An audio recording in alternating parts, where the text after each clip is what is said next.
Happy Monday, guys. So this is the week that you are doing your rough draft for your visual rhetorical analysis essay, and you are working on peer review this week. Don't forget to get that Writing Center appointment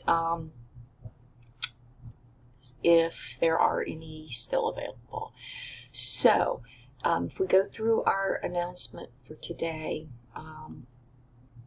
again, you're going to be working on peer review, and the big, the visual, your virtual attendance assignment due by Thursday is your peer review discussion board. Your final draft is due Sunday. You also have this little reflective letter on the writing process. That's a requirement for 111 that we have you do some reflective writing on your writing process. So I have chosen to do that here at the your visual rhetorical analysis paper, because this is kind of your first hard paper, and I like to see what students have to say about this experience. Your mini lesson today has to do with MLA formatting. So you do have two sources. It's just a reminder. One of them is the PSA itself, and one is the website that you've gone to get some background information. All right, so for the way your paper is going to look, if you notice, I have this screenshot of a properly formatted paper, and those things that I have highlighted in yellow, I explain along the side here. So please note, you aren't going to highlight your work in yellow. This is just for me to show you kind of different areas of the paper that I want you to be kind of paying attention to in terms of formatting. All right, so note here that in your running header, you've got your last name, your page number. Note that the page number and the name use Times New Roman 12. So your whole paper, including this header, you're going to have to go and change it, because I think the default is something like Calibri, or I don't remember, but you'll have to go into that header and change it. Note how everything is double spaced with your page number, your title of your paper centered. Work on giving a title of your paper that somehow illustrates what you're writing about. Note how each paragraph is indented rather than block paragraphs.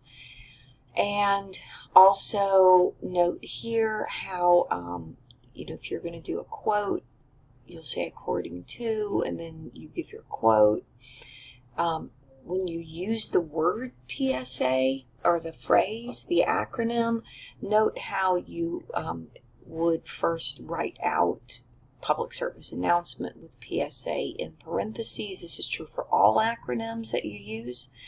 If your PSA's, the website of the organization that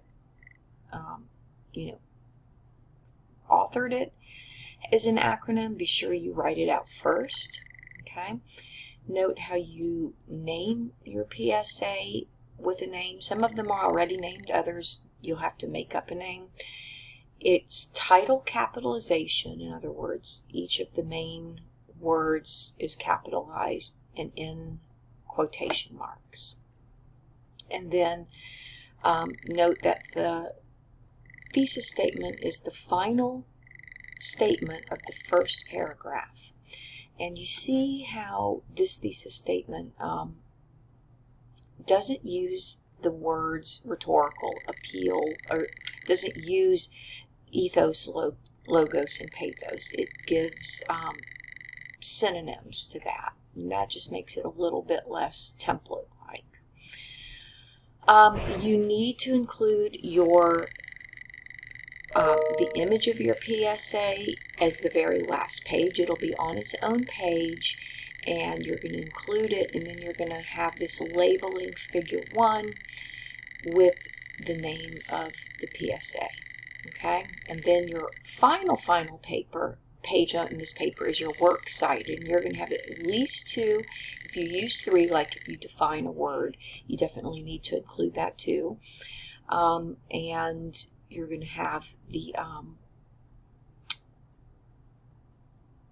one thing to note, and as I'm looking at this is my fault. Note that this is not alphabetized, that it should be. So I'm going to fix this, but as I'm talking it through to you, note that this should be alphabetized on your final works cited page. So this one here should go up here.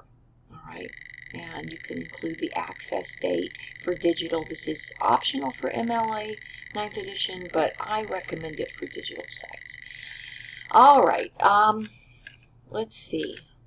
Then if we go into our